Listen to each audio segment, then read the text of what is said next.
All right, welcome everyone to the final installment for this off season of the MWPBA Education Series. We're thrilled and very lucky to have Jack Lee here to talk about Pbrook for amateur players. I think everybody here knows Jack, no need for any introduction, that's for sure. But Jack, thanks a lot for giving your time, and the floor is yours. My pleasure. Well, thank you for the invitation, Jim. Everybody, thanks for joining in here. I hope you get a little something out of this. Before we go too much farther, I'm going to share my screen. No, hold on a second. Apologies for my slightly weak Zoom skills. I want to put some files in the chat. Right, I just put some files in there. I'm not going to teach you Pbrook tonight.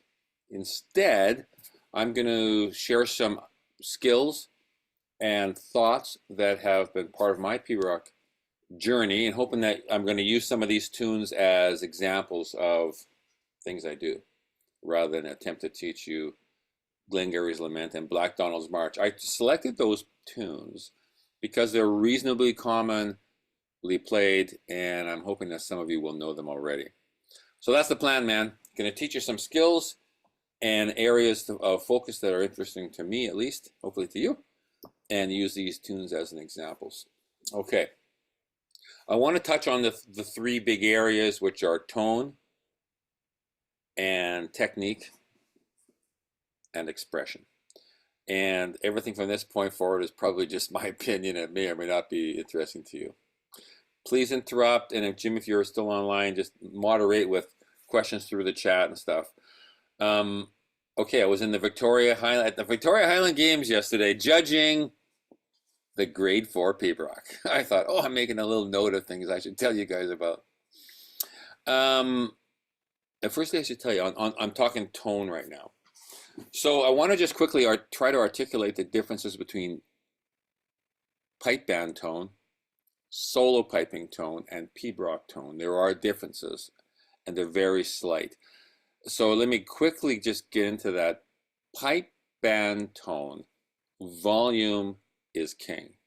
You are looking for a big, robust, impressive sound. It has to be well tuned, of course, and nice, but volume is very important.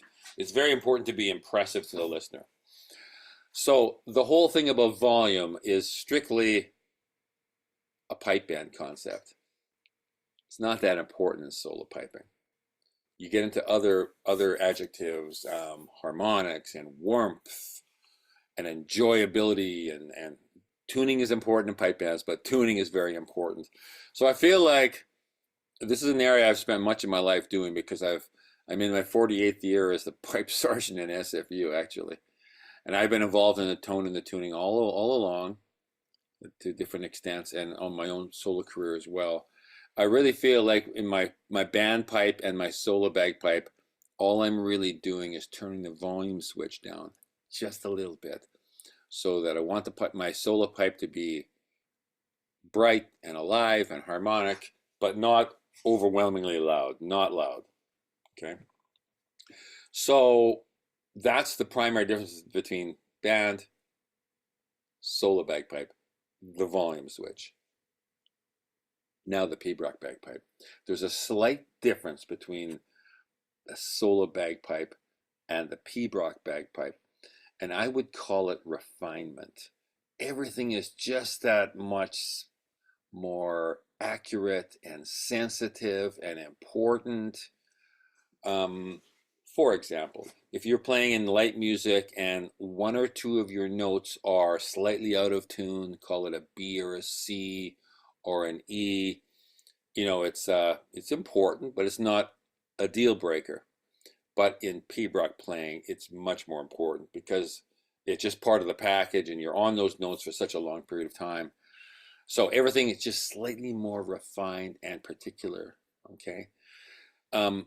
Stability of the Pbrook bagpipe is really important. So I'm going to show you how I gauge my own stability. Well, let me quickly try to explain that to you. That if I'm playing an F or a high G or a high A, and ever so slightly change my blowing, same with you. If you ever so slightly change your blowing for whatever reason, you're tired or you're blowing harder, you're whatever. You want a reed that will not move that much. You want a reed that will stay put, not go sharp on the notes if you get enthusiastic on the blowing, and not go flat on the high G and the F and stuff if you happen to slack off. So I test that. This is me. When I blow my bagpipe, I do a test. I want to play a long E and give it a little bit of gas and see what happens. I do that on F, and I absolutely for sure do that on high G and high A. So I just put my bagpipe together before I started here. I'm just going to show you that. Let me just take a moment and blow them up. And this is where this experiment may fail, because bagpipes don't do well on Zoom. But before I do that, audio settings, I'm just going to take my volume down a little bit and blow my pipes up. Then I'm going to see if you guys can give me a thumbs up that you can hear me. Okay, so here we go. I'm going to get my pipes up.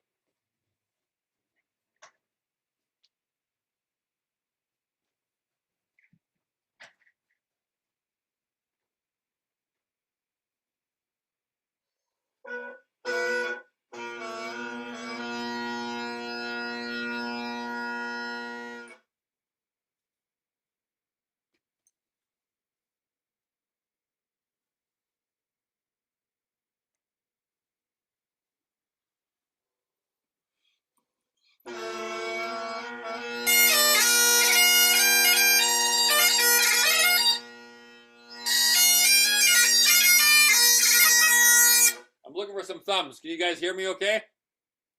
Not too bad. Okay.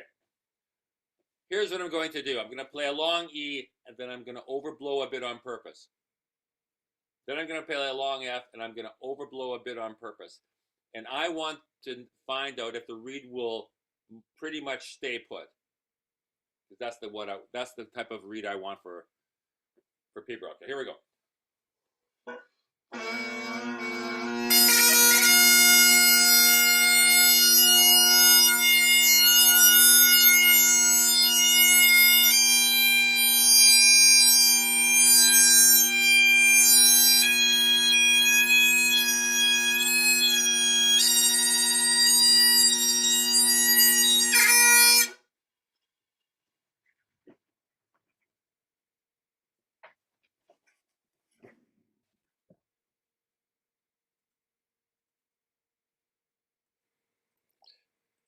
I have no idea if that was a successful demonstration or not.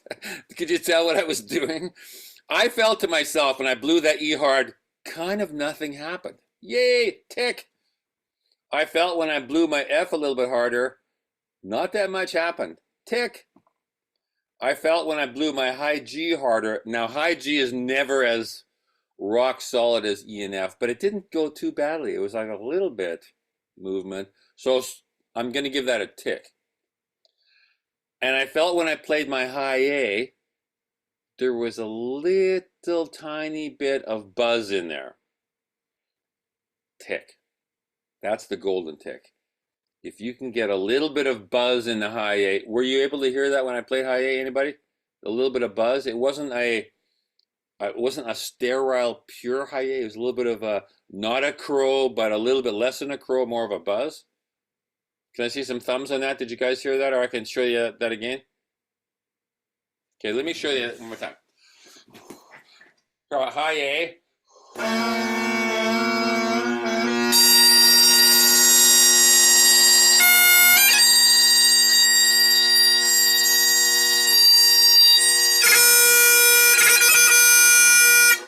Okay, 2 seconds here.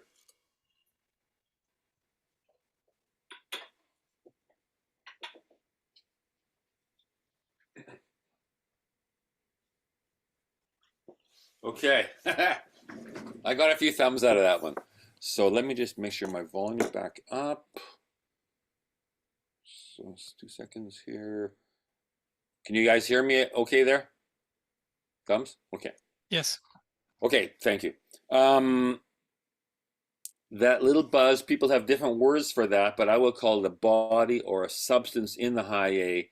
You want to try to get that for Piobaireachd. How do you get that for Piobaireachd? is maybe the question. And for me, it's a vibrant reed and not a dry reed. I'm a dry blower, so if I play a dry reed, it's not good. I would never get a crow on high A or a buzz on high A, personally, if I didn't have some moisture on that reed. So also, if once in a while, if I feel like a reed is a little bit tight and not giving me that sort of stability on the top hand and buzz on high A, I will pull out the little poker. I'm not trying to sell you anything. I'm just saying I got one of these in my brother's shop. Got a little poker, shove it in the reed, a little tiny jab to open up the staple of the reed, a little bit of moisture on the reed, and it'll often improve that buzz on the high A. Any questions on that so far? We okay on that? Okay. Stop me if I'm I don't mean to gloss over, but I'm going to spend some time in these other two areas, and it's difficult to do sound over the internet here. I would maybe conclude by saying you are just pretty unlikely to get a reed from a shop, put it in your bagpipes, and have the magical Piobaireachd sound for the next year.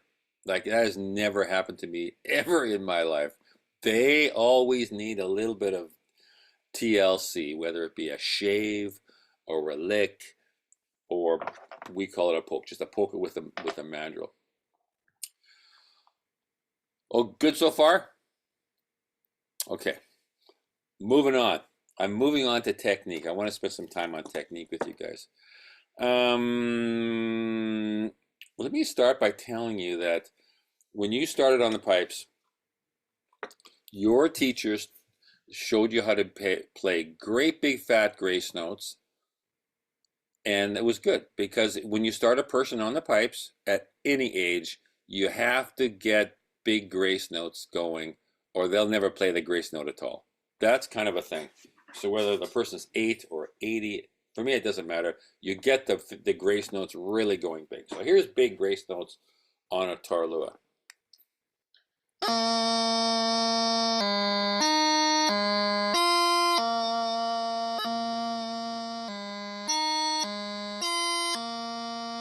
Okay, obviously I'm making those grace notes way too big. As you get more and more confident, you want less grace note and more note. So instead of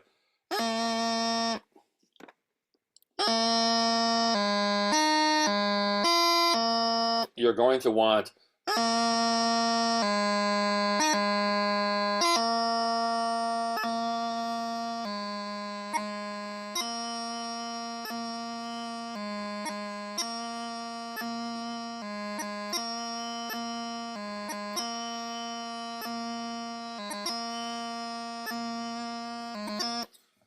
So when I first showed you the big grace note thing, it was sort of 50-50. 50% grace note size, 50% note size. I'm saying to you that you want to shift that, the more confident you get, to 10% grace note and 90% note. So that's hard to do, because as soon as you start going down that path, we all miss grace notes. So the crunluath becomes haywire if you go. I'm missing grace notes on purpose there.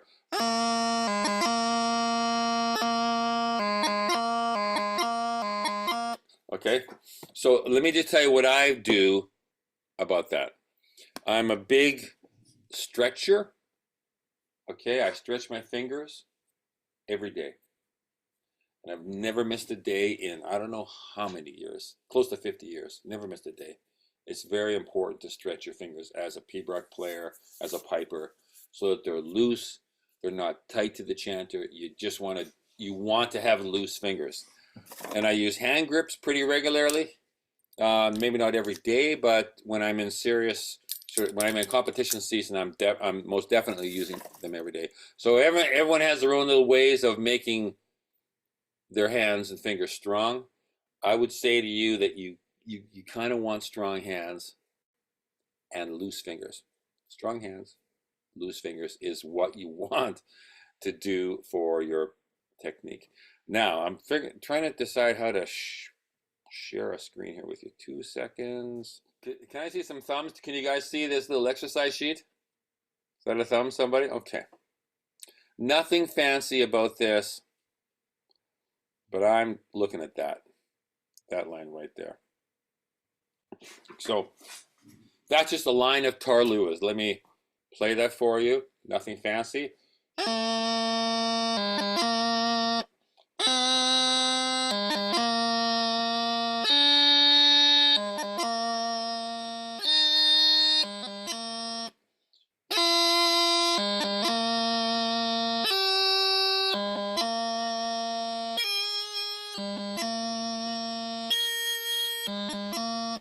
So two little peculiarities in there that you're probably familiar with is that the D crunluath has to use the B grace note.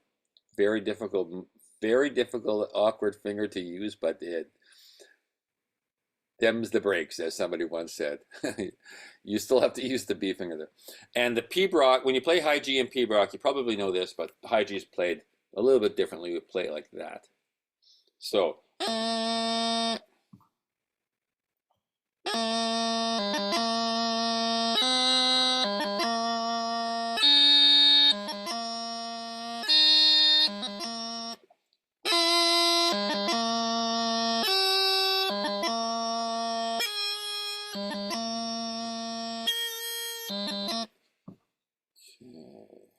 Now, when I'm playing that, I'm really thinking one main thing.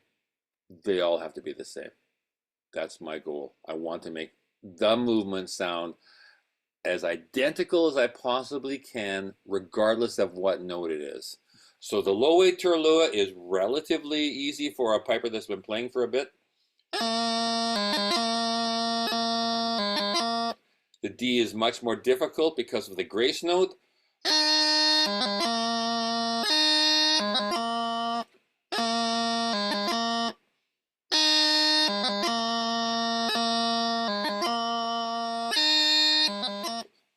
Excuse me. So what I do is I go A, B, back and forth from A to D to A to D to A to D. I would not practice a whole lot of low A crunluath, nor would I practice a whole lot of Ds in a row although I'd practice a few to get the hang of them, but I'd go back and forth to my low A to make sure they're the same. Because there's different activation of brain cells involved. On the D, I'm working hard. And on the low A, I'm working much less. So I'll go back and this is what I do.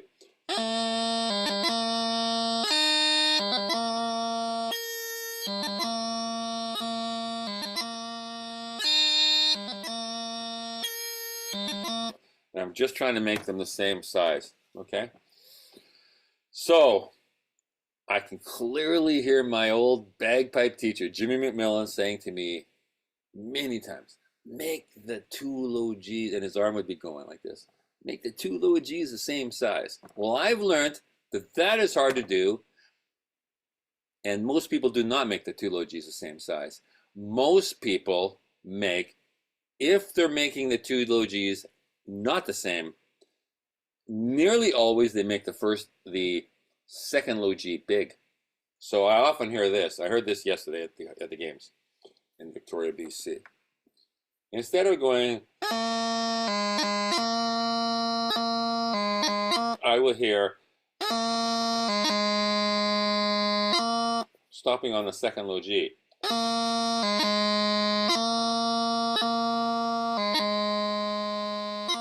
So what I do with people when I'm teaching them is say, play the first low G bigger.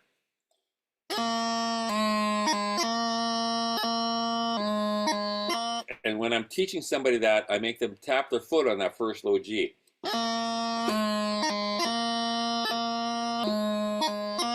The desired outcome is two equal low Gs, but we're breaking the link in the brain, ear, fingers from 30-70 to 50-50.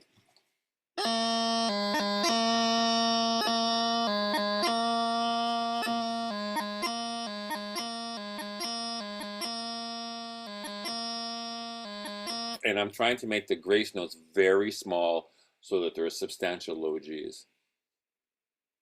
Does that seem okay, folks? Any questions on that? That's a bit of a Turlu exercise. Now, true confessions.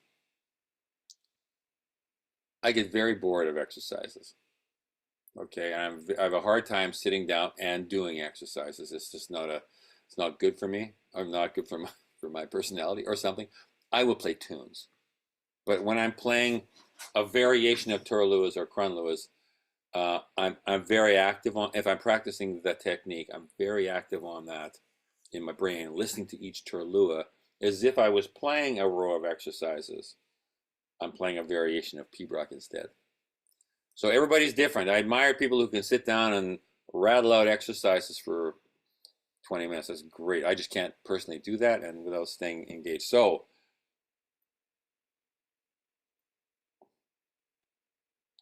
I think I'll take Black Donald's March. So 1 second. I'm sorry, I'm clicking on you here. Here we go. Can you see that screen? We still good on the screen sharing? Okay. So this is the crunluath doubling of Black Donald's March. And what I'm going to do is go through there and play it slowly and try to make each low G the same.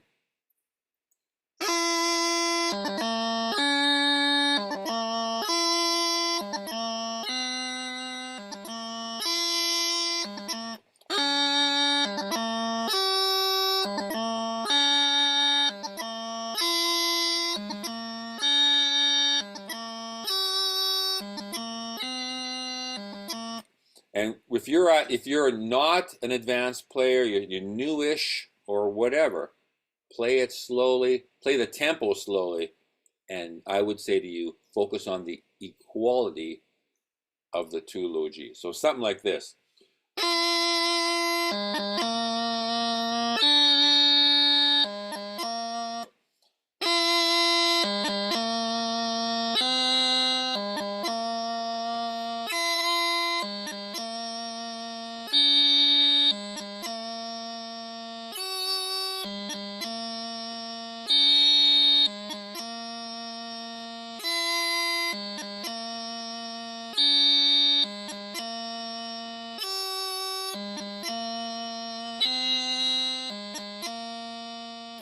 So to me, that's a fun exercise. I just play the variation slowly, trying to make sure every crunluath is good and the same. Okay. Any questions on that? Anybody?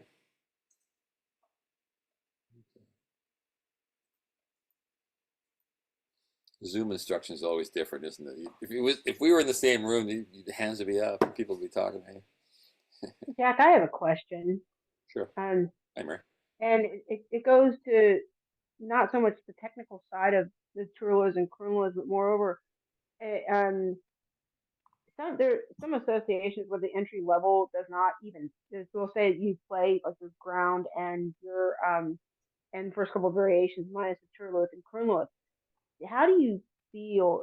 Do you feel like that deters from one's development of playing pibroch, or is it that it rather buys them more time to develop the technical aspect of it more? That's a great question. Let me just unshare this for a quick minute.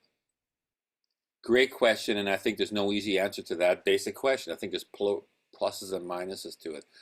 I feel like I just want to encourage people to play bagpipes, period. And if we can get somebody who's newish to get out there and play a pibroch, and it's only variation 1 and the ground, tick. I love that.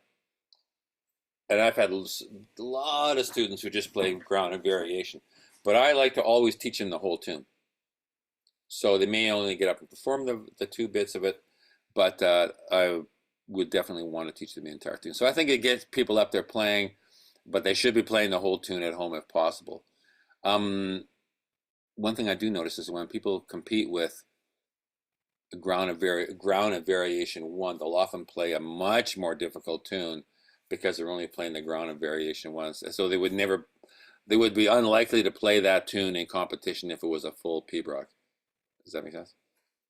So I would say to you, if you're teaching anybody, Mary, teaching the whole tune and specialize on the first 2 bits if they're competing. But, I don't play bagpipes just to compete, and you're probably all the same. We play bagpipes and play pibroch because we enjoy doing it. wonderful music, and competition is sort of one thing that we do. It's a big thing that we do, but it is only the one. All right. Can I keep going? Okay. I want to talk to you about the crunluath movement. The crunluath movement, which everyone knows about or has played to some degree of success and some degree of frustration, is just a great sounding movement when it's played well, but so much goes into making it sound good. Let me play this line for you, just a line of crunluath, and then I'm going to come back and talk to you about it. So, line of crunluath.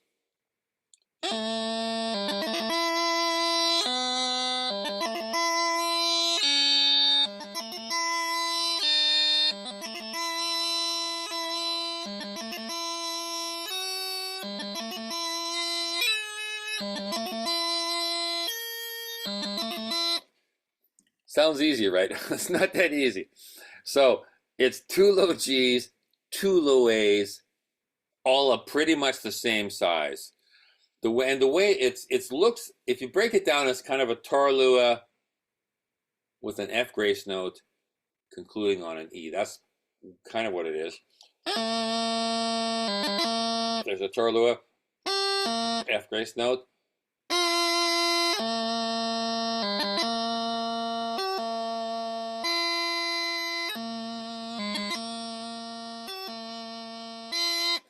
But of course, you do not want it to sound like a tarlua that you added a grace note onto. You want it to sound like one fluid thing. I was taught this way when I learned these crunluaths back in the day, using my foot.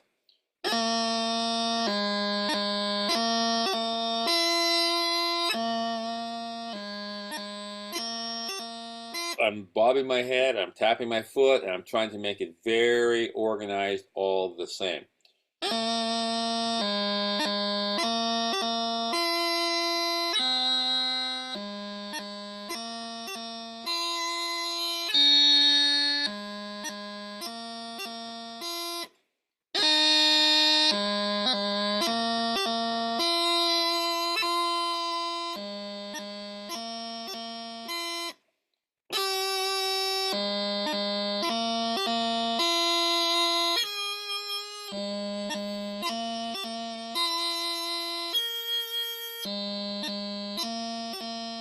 Okay, so far so good, right?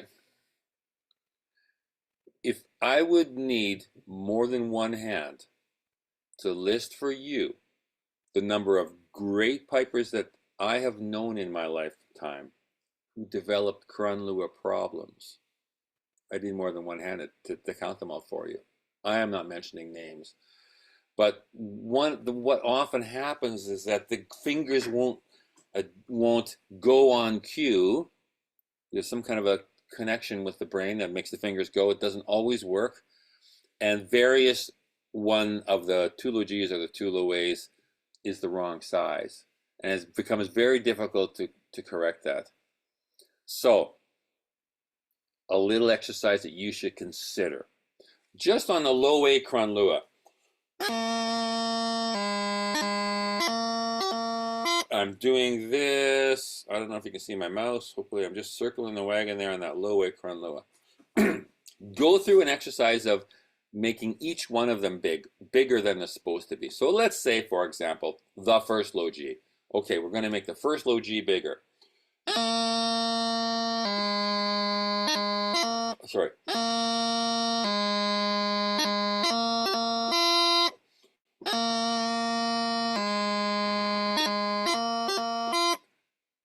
Tick. Let's make the second low G bigger.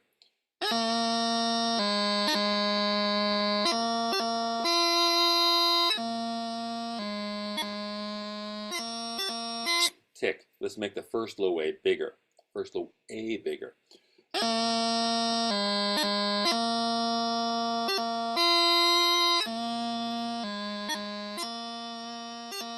Okay, and let's make the last low A bigger.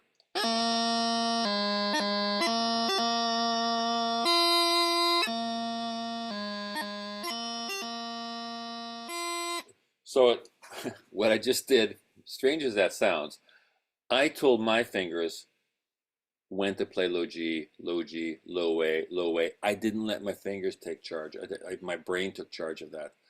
And I throw that out there as an exercise for you to consider. If you're developing any kind of hesitation within the crunluath, you're not getting the low A's right or whatever, go back to what I just did. Slow that thing down way below the speed and develop a little self-exercise to pick a note and make it bigger. So, for example, a very common problem in crunluaths is not making the last low A big enough. So the last low A is the one right before the E. That last one there. What often happens is people will do and shorten that thing right up there. And I'm saying to you, come up with an exercise to stop on that low A. Teach your brain and fingers and ears that it's a stop before you go to the E.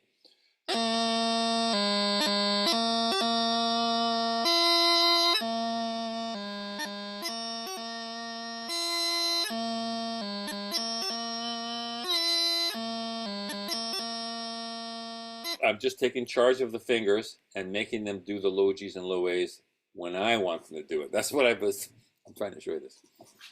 And another, well, there are lots of little pitfalls in these things, but very often you will hear too good low G's and flashing through the low A's too fast. You'll hear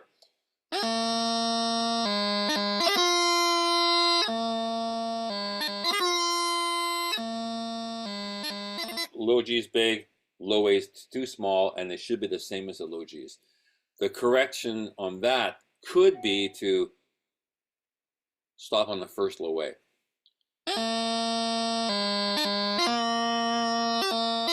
Teaching your brain and fingers that it's a stop.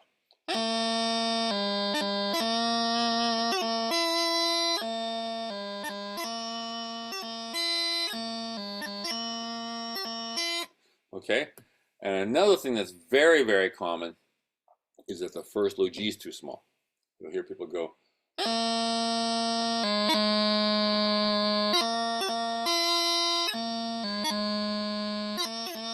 And so the action on that would be, for me, stop on the first low G. Tell your brain to stop yourself on the first low G.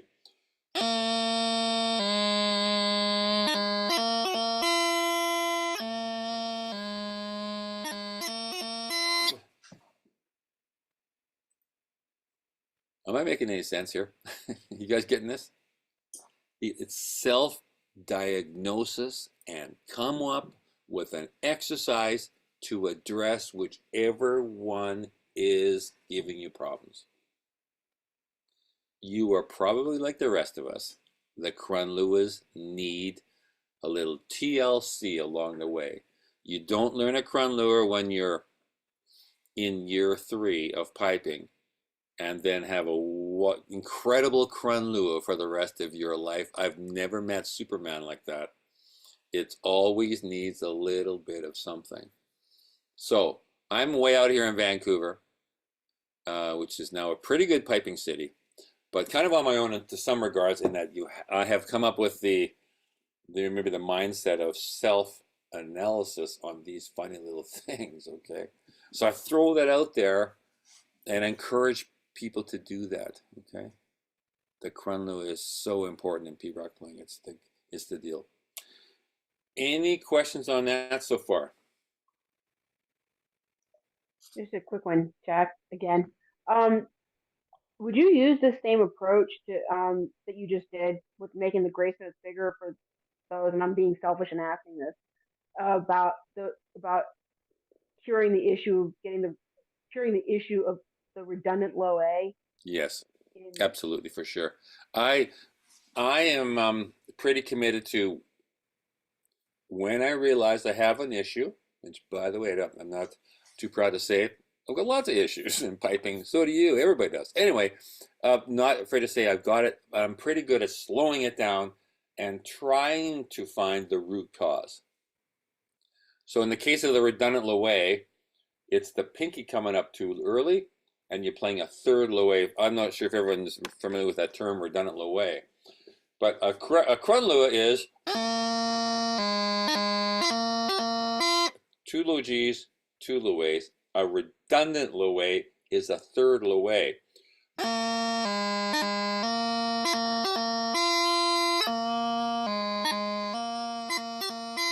It's a nasty little guy, and we've all bumped into this one if you've been playing Piobaireachd enough time. I would do this.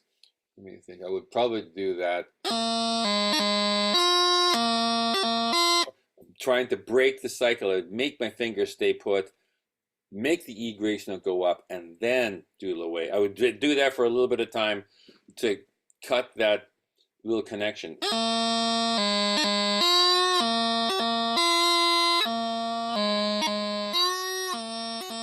I know that sounds very strange, but I don't do this for a long stretch of time, but little workarounds and exercises to kind of pinpoint, attack the issue, right?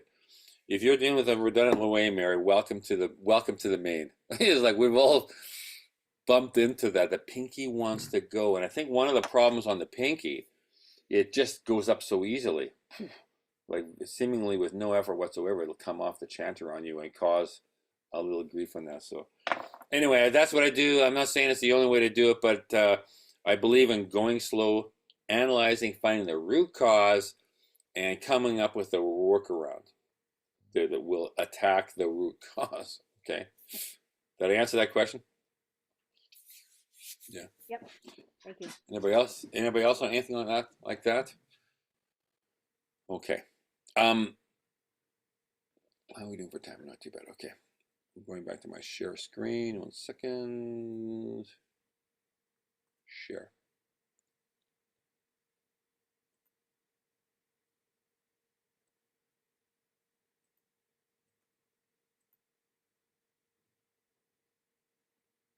Okay. I want to look at just a couple of small details in it, but I'm going to play for you line 3 of Black Donald's March so you can just hear how the melody goes. Line 3 of Black Donald's March.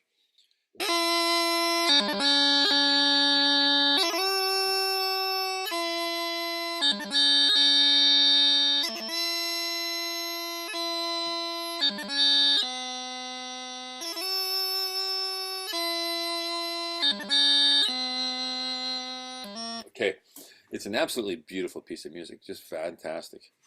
The movements there, that movement is called a de-re, the de-re on F, and this movement here is called an E-dre or a dre on E.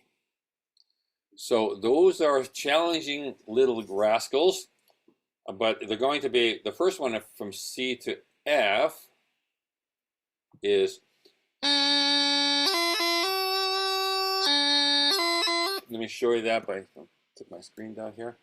There's an F grace note to E. It's kind of hard to, for the first time to do.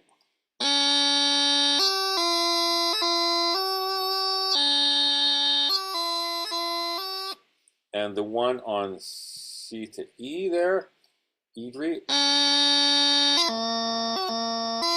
This is where you're thinking about small grace notes is a great idea. Because when you learned that movement, you probably learned it with great big juicy grace notes, and what you want is small grace notes. You always want small grace notes onto the big notes.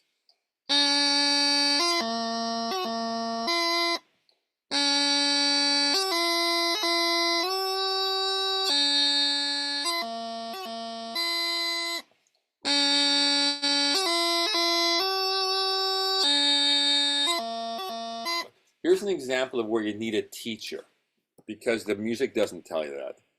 That music looks like equal grace notes is the deal. It is not the deal. Small grace notes, big low A's. And so what I would do is I go back and forth. I always like going back and forth. I would go,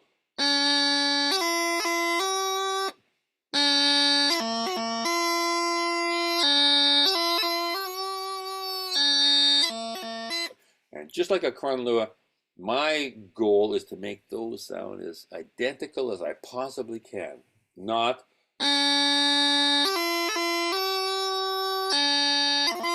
No change. Want them to sound the same.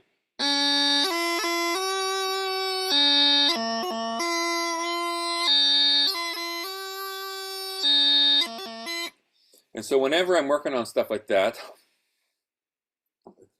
it's down to 50% speed, just for a few moments to get the brain and the fingers and the ears all around it, and then bring it back. Drummers do this well. Drummers are great at slowing stuff down, working through rudiments, getting comfortable, and bringing it back up. We pipers tend to not do that, and I think we should do that. Slow it down, break it down, and get it going and bring it back up. So I would go.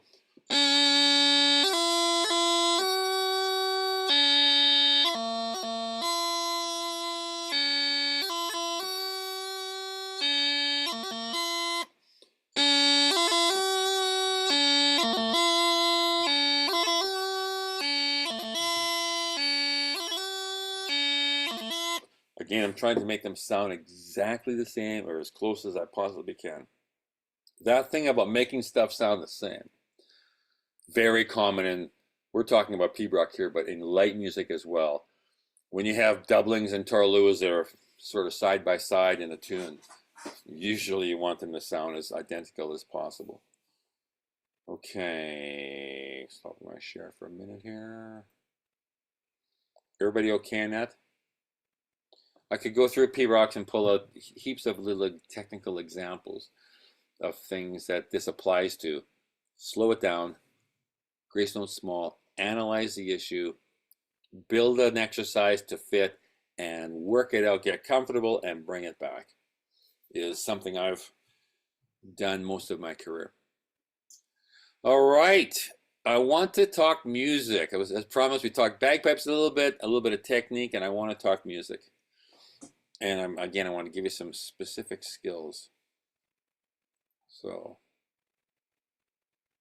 2 seconds here.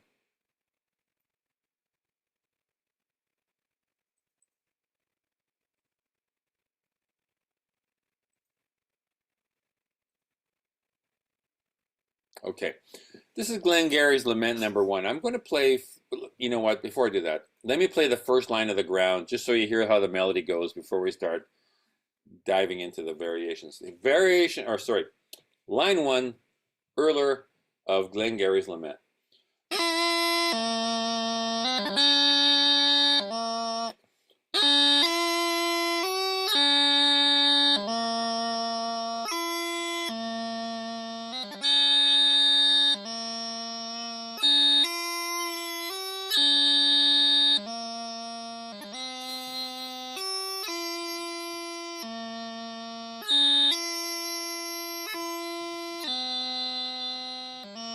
Very pretty tune, a very simple tune, commonly played. There actually are 2 settings of this tune.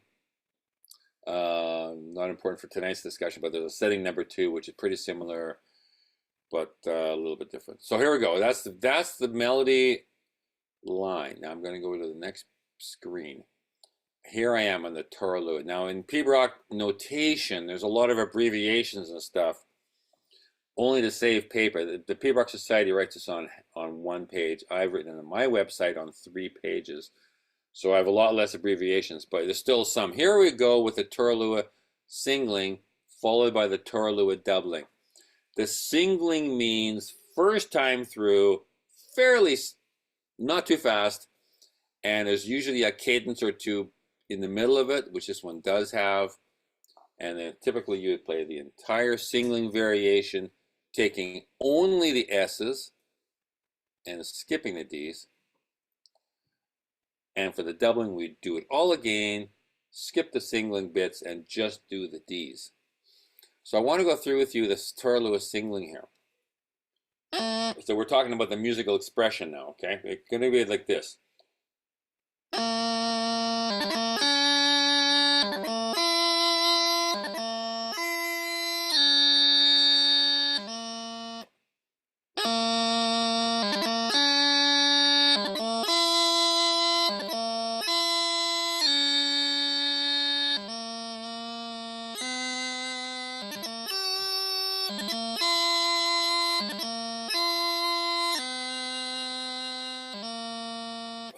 So I just did line 1 of the singling.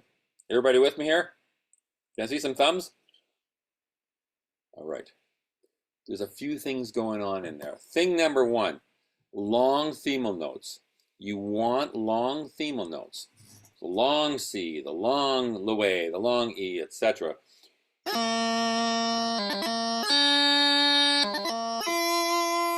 The themal note itself needs to be quite a bit longer than the final low of the crunluath. You don't want to go.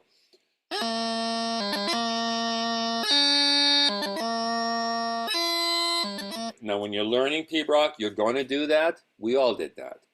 But as you get comfortable with it, you want long themal notes. Translation, cut the last low. So a long themal note, 2 solid low Gs that we talked about back in the crunluaths a while back, and not sitting on the last low. You want to try to go.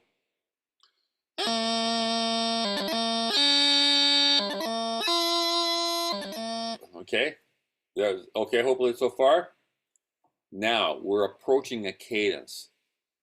So let me tell you the musical approach on that. There are different ways to do this, but for sure there's that taking the foot off the gas that you want to do here. When you want to come up to that cadence smoothly.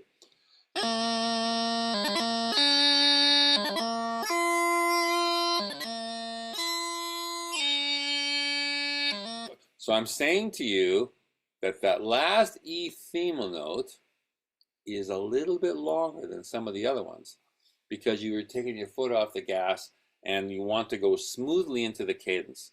And I'm saying to you that final low A right before the cadence is not quite as short as these other small low A's.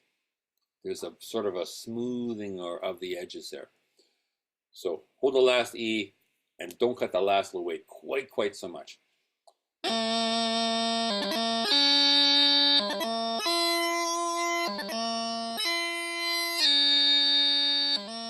I'm going to move to the second bar, which is the same as the first bar. I'm right in here.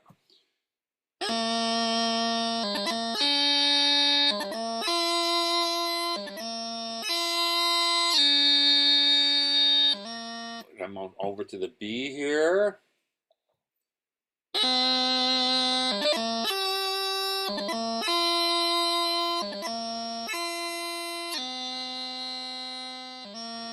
Okay, now there's kind of a thing that happens at the end of a line. At the end of a line, whew, take it easy and finish the line.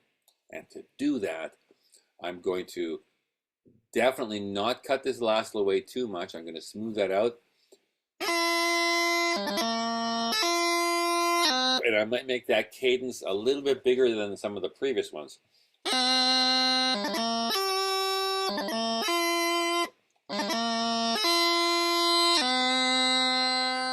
No, retract that. I would make that cadence bigger than some of the previous ones. I would hold that E a little bit longer because it's a concluding phrase. Okay?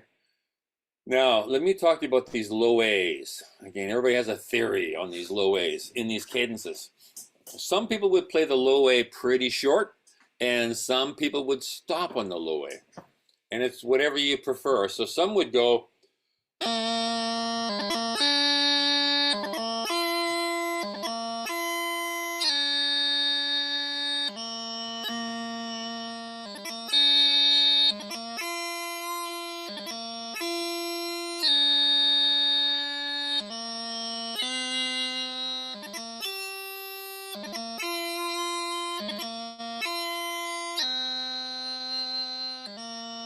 So I'm pretty short on those low A's. So that's approach number 1. Approach number 2, stop on low A. Stop on the low A's after the cadences.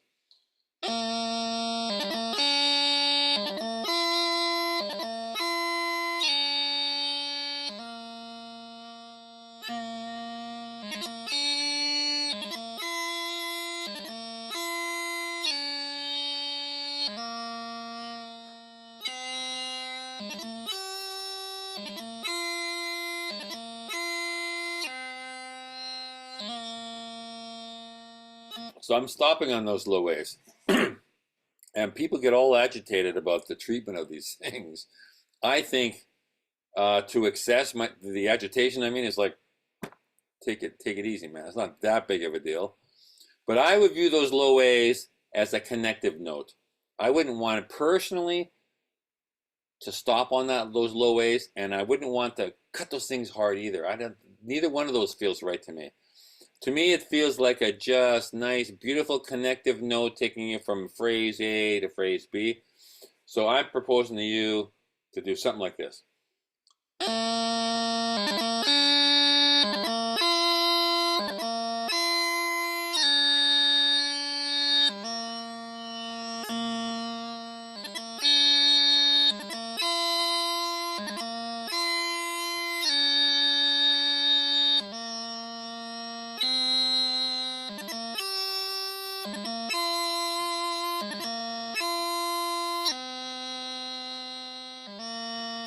Something along those lines. So there's no right and wrong way to handle cadences at end of phrases. There's no magic formula here. But it is a no-no to change it around mid-tune. That once you make a commitment, you're going to do whatever, short of the way, along the way, you want to do it now, right the way through the tune. So I would say to you, you ask your instructor for advice or hear recordings or hear other people playing it and stuff, but be consistent with that. Okay. So I'm saying to you, take the foot off the gas at the end, and let me just do at the end of the line, I mean, and most definitely foot off gas at the end of the variation. So I'm going to do line 2 for you of the singlet.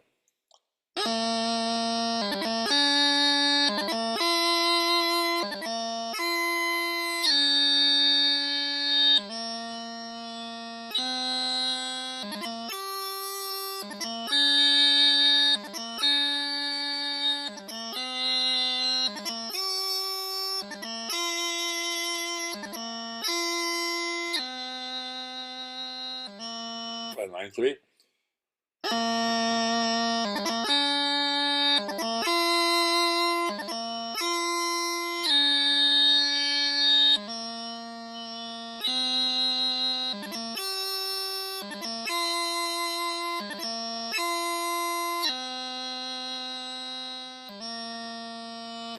And a bit of a stop right there before we do the doubling.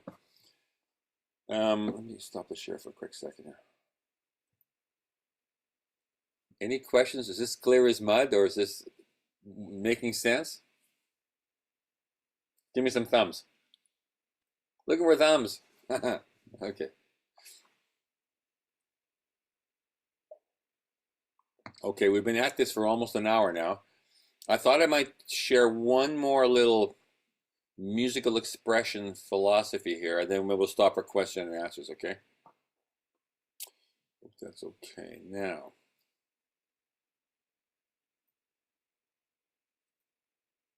sharing the screen, I'm going to go over to Black Donald's March.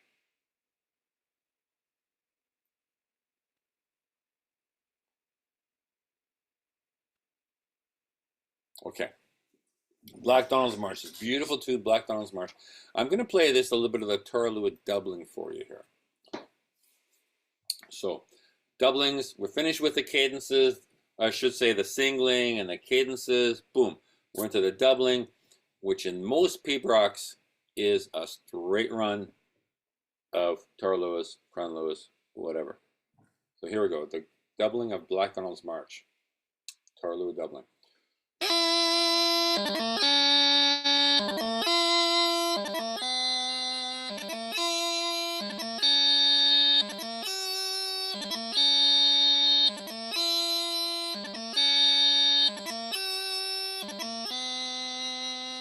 Okay, so on paper, that looks like 20 some odd Torluaths in a row, all of the same size. That's what that looks like.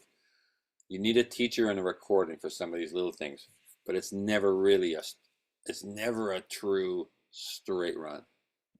My computer, if I hit the play button on my bagpipe music writer, it'd be like mathematically accurate and exactly equal and expressionless. So we, the piper, look for ways to do these things, way to express, and we do it by making notes longer or making notes shorter. So one for sure for me would be foot off the gas at the end of a line. Just a little bit, show your end of phrase, your end of line. So I would go, let me do line 1 and I'll roll into line 2 for you.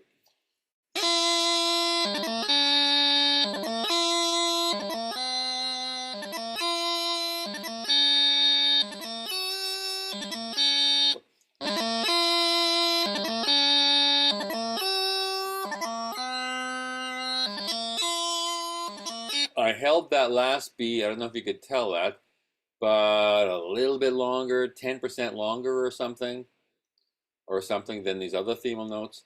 And I opened up that turluath just a little wee bit, and I didn't jump off that low way quite as fast as I might otherwise have done. Let me show you this last 4 notes.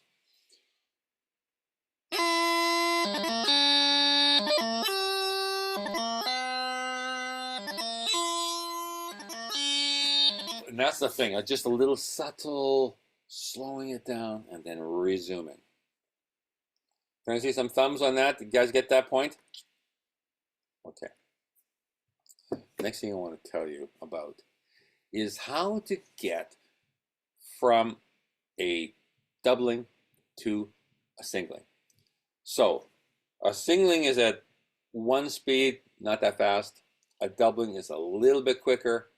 So a turluath singling is here, turluath doubling is here, and when I go to the crunluath singling, it's down here.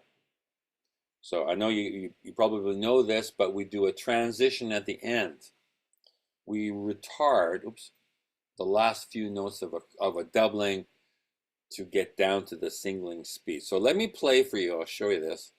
I'm right here, line 3 of the turluath doubling of Black Donald's March, and I'm going to roll into the crunluath and show you how I do that.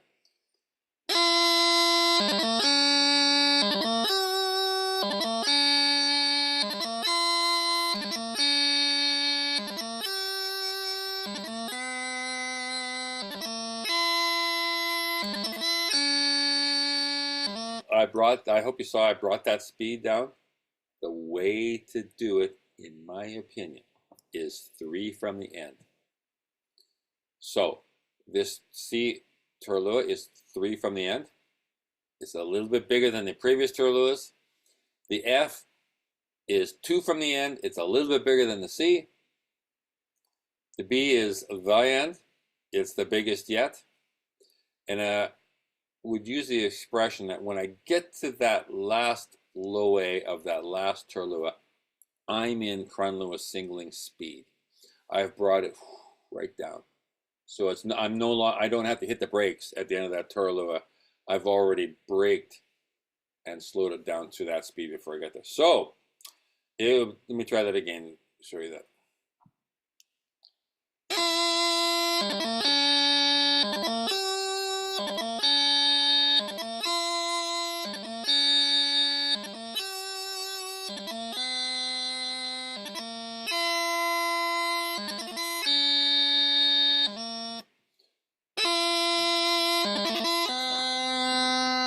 That's how I would get from a doubling to a singling, generally speaking. 3 from the end. No one has ever told me that in my life. I'm telling you, it's been my observation and learning that that's where you start. So very often I'll hear people play their doublings and then boom, hit the brakes on the last note. It's like, whoa. It's a bit of a shocker, and it's very, very abrupt when you do that. So throwing it out there, aim for 3 from the end, gradually retard it so that you're down to that speed, and when you get to the crunluath, the first E is big. You never just woof into it. This goes.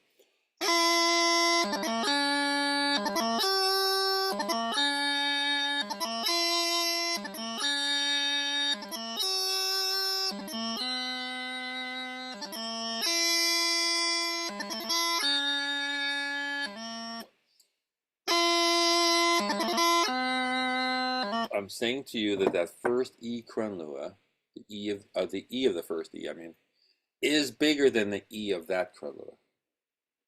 because it's the start of something good. This crunluath variation is such a great part. You would hold it and accentuate that E a little bit. So, you know, when you get going farther and farther in pibroch, you realize that it's never a straight line. Nothing in pibroch is a straight line. There's little expression points, and the professional piper is literally expressing all the time. There's always something going on, whether it be a stretching of a grace note or a little bit less of a themal note or more of a themal note. You're looking for ways to do that. I'm definitely doing that. I mean, the people that I can, you know, play with bagpipes with, they're all the same as on that point. They're always expressing, pulling the music out of it, and that's the fun of pibroch. I mean, the fun of pibroch is for me is having the bagpipe right where you want it, being able to play the technique and make a good job of the technique, and then the best part is to find ways to express and bring the music out of the tune. It's just a wonderful thing to do, I think. I'm going to stop this share. Listen, I think I should stop there. And if anyone has any questions or thoughts, fire away, you know? I'm using my pibroch mug on you here. I was at the Invermark. I think I got this at the Invermark school years ago. If you can't say it, you can't play it. They were giving these out, so much appreciate on that. Anybody have any thoughts or comments? Anybody? Questions?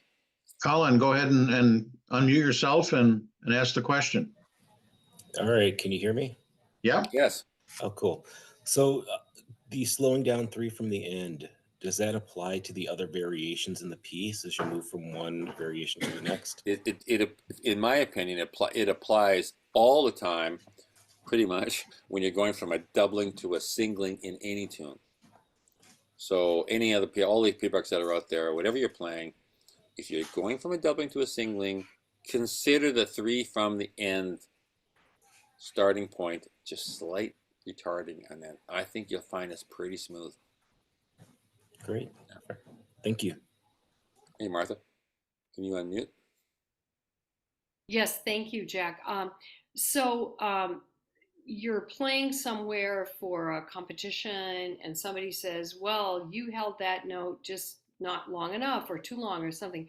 And should you always preface, I'm going to play this pibroch for you and I had instruction from so-and-so? Or, I mean, because there are so many ways, as we know, to express it all. What is your guidance on this? Okay, my guidance would be to be very cautious about pulling out the I had instruction from so and so card.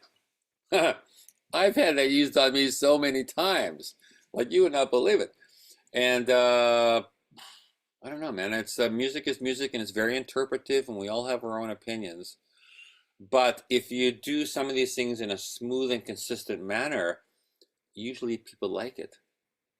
And in my opinion, a good pibroch player, listener, enthusiast doesn't need it played exactly the same by every person that plays it. Rather dreary, actually. Some individuality is kind of to be encouraged. Okay, so I don't know. I mean, if I would be cautious about saying it, because probably if you say I learned it from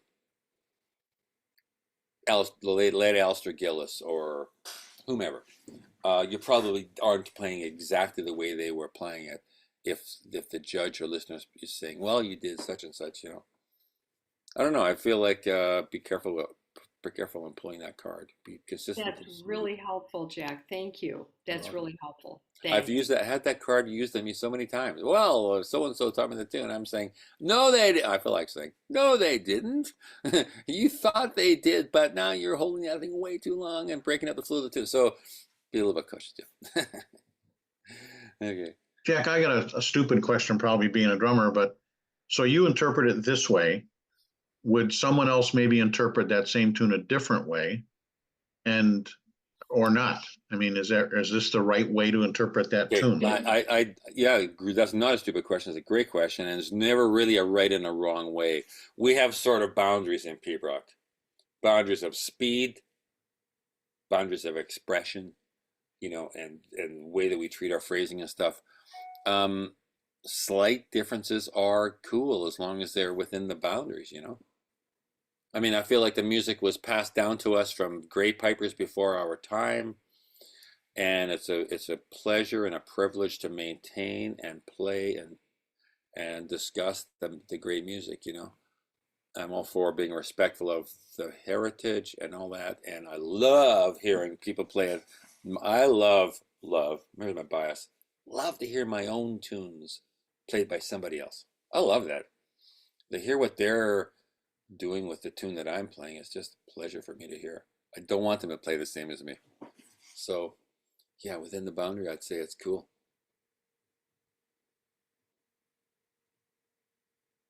Any other questions from anyone? I think one thing you certainly shown me, who cannot play a pibroch at all, is it's very important, maybe more so than any drumming or any light music playing, to have a qualified pibroch instructor. Yeah. I really Very, believe very that's important. the case. Yeah, I'm not saying you need to have an instructor every week or anything like that, but I really think you need a coach in pibroch to get you going on a tune and follow up from time to time, a frequency to be determined, and a recording or two. I just think that's so important. It's way more important than it is in light music. Yeah. And one thing you taught me years ago was to record yourself and critically listen to it. I think that's really, really important for all our music. I agree with that. I'm very active at recorder. I record myself. It takes a long time to listen back and think about it and all that. But man, the recorder is ruthless. That recorder exposes you. You think you're at a certain level and you play back, every one of us has that, like, I can't believe I played so badly attitude when we hear our own playing. So I mean, it's very important to do that. I don't do it all the time, but I record for my website often. But I record my solo tunes before I get to serious competitions, and I try to find time to play them back, Yeah. Well, if we have no other questions, Jack Lee has a hockey game to go watch tonight. Game 7, Vancouver. I'm sure you're Edmonton. all watching the Vancouver Canuck game. Come on, you Well, guys. that's my next step, to put on the Grab TV my right Toronto. I next to do me actually here. have So a question. go ahead. I do have so what would be a good reason to learn contra, or kind of the singing of pibroch? Can you just repeat the first part of that question, because the microphone was slipping out? Sorry. What would be a good source to learn contra? Okay. Because I know there's a couple the- different styles of it. I got the question because I've been asked that question so many times. The truth is, there's no great one comprehensive source out there. There are a lot of people, and I'm only one of them, who are very enthusiastic and schooled in cantref. A lot of people are like me. They're very enthusiastic and they know what they're doing, but there's no wonderful audio source. It's written, so it's open to interpretation. So your best move, in my opinion, if you want to study that a bit, get around somebody who studies it and enjoys it and sings it, and go from there. But I'm not aware of a good audio source. Lots of stuff on the Pibroch Society website, and lots of stuff on my site, etc. Anybody else on that? I think Donald Lindsay did an audio series while ago on Cantrek. I don't know if it's in. I have a copy in the next room here. Yeah, it's really, really good. Donald Lindsay is a great student of Pibroch and a Cantrek. I'm not sure that's even. I don't really know if it's still available and stuff. But he did that back about 15 years ago. It was really great. For example, if you listen to the Donald MacLeod recordings, he does not typically use the Netherlands Cantrek, nor do Brown and Nickel. They sing their own Cantrek, and for me, the act of singing is much more important to the expression of the tune than the actual syllables you use. But if you're a student of Cantrek, you probably want to learn some of the Netherlands Cantrek.